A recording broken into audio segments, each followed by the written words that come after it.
up, guys? Luna from XS here. I figured I would do a sip of my beer. No, I'm just kidding. I figured I would do a series of my encounters with special forces. All kind of special forces. You can believe these or not. I don't really care. We can argue about it in the comment section. I want y'all to know that whoever I'm arguing with in the comment section, I'm not mad. I'm telling you. I'm actually trying to get you to a point where you'll give me some new information. You know what I'm saying? I'm not trying to make you mad, and I know you're not trying to make me mad. I actually want to have a good conversation. Plus, if you want to say what's up or hey, that's cool too. These are the type of conversations I like to have in person, but a lot of people are uncomfortable having conversations that might, change their point of view in person. But I wanted to make this my encounter with Special Forces because I'm still getting people saying that SAS and SBS, they can't be on camera and they can never be on camera and their history's erased and they're no longer a human being and they're just like James Bond, and once they retire, they send them off to an island in the Caribbean and you never hear from them again. So I decided, I had some people ask about the fight I saw when I was in the desert. I didn't actually see the fight. I showed up afterwards. An Australian man beat up an United States airman, which is what I am. He beat one of those guys up, and he was justified in doing that. So that'll be the second part, because that was the second time I met Special Forces. This one's going to be about the first time I met Special Forces. It was my first trip outside of the country. I had never been out of the country. I had barely been out of the state I'm from. My first trip outside the country, we went to England. We landed at Mildenhall Air Force Base in England. I say Mildenhall Air Force Base. Mildenhall is a Royal Air Force Base. It's the RAF. It's controlled by the RAF. Think of it like we rent the base. We pay the British government money. The Americans pay British government money to rent the base. But the RAF is over it. The commander of the base is Royal Air Force. Like he says, if we give him a policy, like we're going to implement this policy, if he doesn't like it, he can just be like, nah, you ain't going to do that. So we just rent the base, basically. But it was my first trip outside of the country, and we landed in England. We were at billeting. If you don't know what billeting is, it's where you get your room. It's like the front desk of the hotel. But billeting in the military is usually a completely different part of the hotel. It's usually off by itself. So we were at billeting, and I'm just chilling on the bench. My buddy, who is, he was former Marines infantry, had seen some, he's got combat experience in not Afghanistan, in Iraq. Maybe Afghanistan, but he never talked about that. He just told me he'd been out in Iraq. And he didn't tell me a whole lot, but basically he had some infantry experience in Iraq. So I was like, whatever. And I didn't really pry because it's kind of a respectful thing. I'm not going to, start asking you serious questions about your combat in Iraq. But so we're chilling there. It's me and my group of people. And then there's this group of people standing closer to the building. There's about 8 of them or so. And I noticed them because a lot of them had a bunch of tattoos, and they were really in shape. And what I mean by in shape, none of them had facial hair. They were smooth shaven, but they look like MMA fighters, like mixed martial arts fighters. They were in amazing shape, probably around the 170 pound and up area. Not really big guys, you know what I'm saying? Like when I think of Navy SEALs, I think of like big, massive, bodybuilder dudes. These guys didn't look like that, so I really didn't pay them a whole lot of attention. They were bigger than me, but I wasn't like impressed. Like, my God, that's a huge person.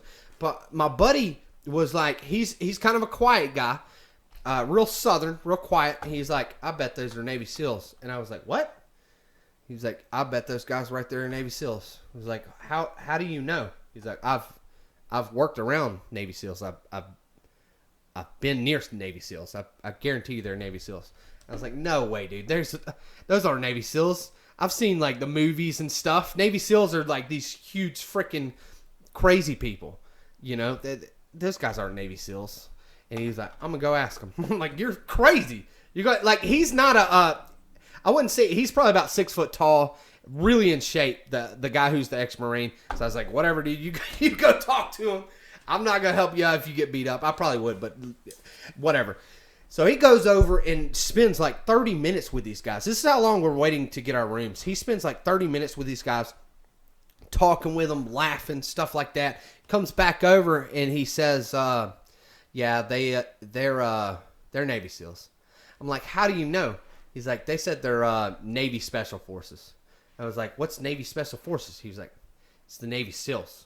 I was like, "Oh, of course it's the Navy SEALs. I don't know what you're talking about. What are Navy? Like, I don't even know what Navy SEALs are anymore. You've confused me." He's like, I talked to them. They're Navy SEALs. They're going to the same place we are, Al-Udeid, Qatar, and then they're going somewhere else. And I was like, "That's freaking cool, dude." It's not that great of a story, but it's just like, it was crazy sitting there. Navy SEALs are like the SAS in England. You think of them as gods. So when I saw these guys, I just saw like really in shape dudes. You know, they were wearing civvies. They had like civvy backpacks and stuff. Like civvies means civilian. They had civilian attire on, and they had civilian luggage. And I'm like, these guys, I didn't even really, the tattoos and how in shape they were is the only reason I picked up on them. But when he come back, I was like, yeah, they're Navy SEALs. I was like, are you serious? Because I've watched movies in America. We watch movies like you do in England about the SAS. They're gods. And to see them in person and be like, I mean, yeah, they're really in shape, but they don't look like the movies.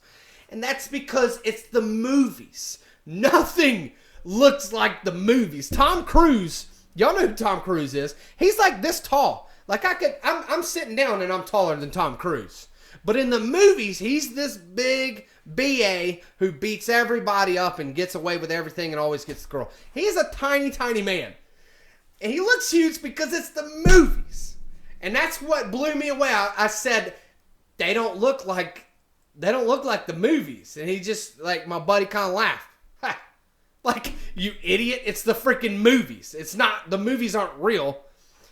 But that's my first not SAS. I'm sorry. I didn't mean to say SAS. That's my first run-in with Special Forces.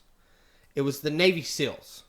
Now, I'm not going to lie to y'all and say that I know exactly that they were Navy SEALs. I was just going to take, my buddies like, they're Navy SEALs. And I was like, okay, they're Navy SEALs. They were some form of Special Forces. That was about the only thing I could figure out. But why would these guys lie about being Navy Special Forces? You know what I'm saying? Like, I just don't, I don't understand why you would. And you're going to get a lot of that. You're going to get a lot of that throughout this series of me talking about my run-ins with the Special Forces. You're going to get a lot of that because I can't say for certain that these guys were this certain branch. But about the only people I could say I met for certain were the pararescue men that I've met, which is the Air Force's special. It's basically like the SAS. It's the Air Force's Special Forces. They fly on helicopters, planes. They jump out of planes at high altitudes and wear those crazy masks and all that stuff. But I'll get to them later, and I'll tell you more about them. But anyways, I just wanted to get that story out there. This one's really boring. I'm telling you, the next one is the beatdown. An Australian Special Forces guy beats the crap out of an airman for running his mouth. And I remember when I showed up after the fight was over and they told me what the airman said to the Australian guy. I was like, yeah, he was asking for that. And they said everybody was like, hey, man, you're asking for trouble. And the airman got trouble. So nobody was surprised and nobody cared. They were like, you got beat up because you run your mouth. If you'd have just left the dude alone. It's a good story. I'm telling you, that one's going to come out. Hopefully, I'll do it tomorrow, but we'll see. Anyways, guys, appreciate y'all watching. Check me out, SoundCloud, Instagram, Twitter, and like always, check me on the streets.